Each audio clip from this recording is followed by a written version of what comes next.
خبره منع د تفسیر برایه تفسیر برایه به سړی نه کوي دا منع ده حدیث مبارک کې سخت وعید راغلی دی په دې کې چې څوک تفسیر برایه کې په خپله رایه سره کوي دی د ځان ته له اوره ځای تیار کړي له اوره تفسیر برایه چې شته وایي تفسیر برایه اسانه او لنډه مطلب و مقصد دی تفسیر برایه چې د ده کوم خپل خواهش او خپل رایه وي هغه آیتونه په خپله رایه برابروي اصل دې هغه ته نه ګوري په عقل باندې اثبات کېږي دی په نقل ثابتوي په نقل باندې اثبات کېږي دی په عقل ثابتوي په دې ده چې کومه رایه خپله رایه کې چلوي په عقل یو شی ثابتېږي دی په نقل ثابتېږي څنګه لکه متشابهاتو کې متشابهاتو کې الله على العرش استوى تفصیل به خپل ځای کې راځي نو تفسیر نه مننه درته ان شاء الله الله على العرش استوى اوس په نقل باندې دا ثابته چې الله تعالی په عرش باندې استوا کړی یا ید الله فوق ایدیهم یا رجل الله ثابت ده وجه الله ثابت ده اوس دا په نقل کې ثابت دي و د ده رایه دا ده د مجسمو مشبهونه ده دی تشبیه دي مخلوقاتو سره ورته دی استوا داسې استوا ګڼي چې تصور د هغې کېدی شي لکه بعضې مشبهه مجسمه العیاذ بالله داسې ناسته یې ښیي داسې تصویر جوړوي وایي لکه دا زه چې ناست یم پښې مې کته ځوړندې العیاذ بالله داسې الله تعالی په عرش باندې ناست العیاذ بالله داسې یو کیفیت جوړوي الله تعالی نزول کوي سماع دنیا ته په اخر د هرې شپې کې یو د مجسمونه دې بیان کړی ده منبر باندې ناست منبر نه راکوزېږي وایي ما ته ګورئ داسې راکوزېږي العیاذ بالله اوس ګورئ هلته خو په نقل کې نزول ثابت خو دلته عقل د دې منع کوي عقل د دې منع کوي څنګه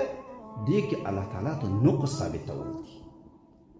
الله تعالی جو ته نقص ثابتول دي او بل طرف ته صریحي آیات محکم آیات ده محکم آیات ده متشابهات به محکم ته تاسې راجع کوئ ګورئ محکم ته څنګه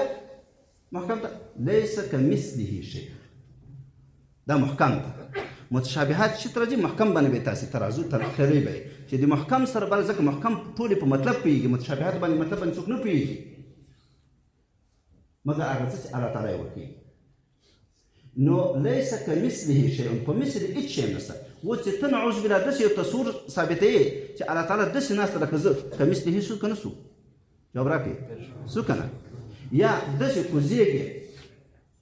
په منبر نه کوزېږي ما ته ګوري داسې الله راکوزېږي العیاذ بالله مثله څو که نه سو او هلته محکم آیت وایي لیس کمثله شیء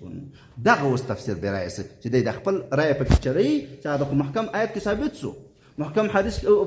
متشابه آیت کې ثابت سو متشابه حدیث کې ثابت سو چې نزول سته وجهه سته او دی تشبیه دی یو چا سره وکړي نه محکم وایي چې لیس کمثله شیء متشابهات محکماتو ته راجع کوي دا قانون د متشابهاتو چې محکم څه وایي ځکه د محکم په مطلب باندې خلک پوهېږي او په خپل ځای کې بیا تفصیل درته کوم انشاءالله که الله توفیق راکړه نو په خیر ورسي په خبره پوه شو او نو دې کې د موږ تاسې عقیدت څه د متشابهاتو کې دا مولانا ډاکټر انشاءالله دا ملا علي قاري سراج الاحناف لوی محدث و فقيه د امام څومره په مذهب کې تېر شوی دی هروي دا د امام مالک رحمه الله په حواله باندې ذکر کې دا خو اصول د عقایدو دي ګوري امام مالک صاحب مبارک وایي متشابهاتو کې صفت ثابت کیفیت مجهول بحث د بدعت ایمان په واجب څلور دا بیان لري حواله مې درکړه څوک وایي ملا علي قاري رحمه الله په حواله د امام مالک رحمه الله باندې وایي صفات ثابت الله على العرش استوى دا د الله صفت ده لکه علم صفت ده استوام د الله صفت ده دا د الله صفت څه خبر کیفیت مجهول ده داسې به نه وایي چې څنګه ټکي نه مناسب امام ترمذي رحمة الله د لوی علماء او سفیان ثوري او نور ټول په حواله دغه ذکر کوي ترمذي شریف کې دا موجود دي ټول هغه ذکر کوي دا صفت ثابت ده نور کیفیت نو بحث نه کوي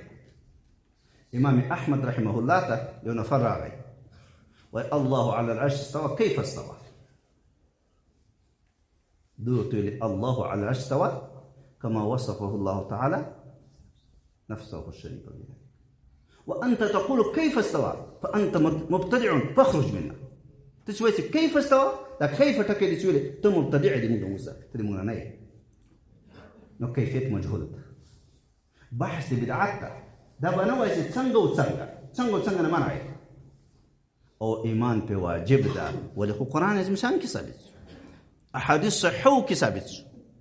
نو دا ټول د الله صفات دي کیفیت مجهول دي بحث د بدعت ده ایمان په واجب ده دا د متشابهاتو هغه د متشابهات ده نور تفسیرات په خپل ځای راځي انشاء الله دا نمونې مې دسته ټول تفسیر بالرأي الته په ثابت په نقل یو شی دی خو عقل مانع ګرځي دی په هغه نقل باندې کوي حکم کوي دام ولې فرای دغه شی دی د فکر دغه شی په خپل فکر باندې فیصله داسې کوي دام شي سو تفسیر بالرأي سو فلیتبوأ مقعده من النار او چې کوم ځای کې نقل ته ضرورت دی په عقل باندې ثابت دی لکه ناسخ و منسوخ هلته به نقل وي هلته په عقل باندې اثبات ناسخ و منسوخ نه کېږي نو ته به په نقل سره کوي دی چې په عقل باندې یو دلیل درته ثابتوي نو دا شی ده تفسیر برای ده دغه لنډ تحقیق پرې کې نور خو هلته په ترمذي شریف کې په دغه ځای کې بیا اوږد تحقیق پرې کېږي اب انشاءالله په خپل ځای کې کوو.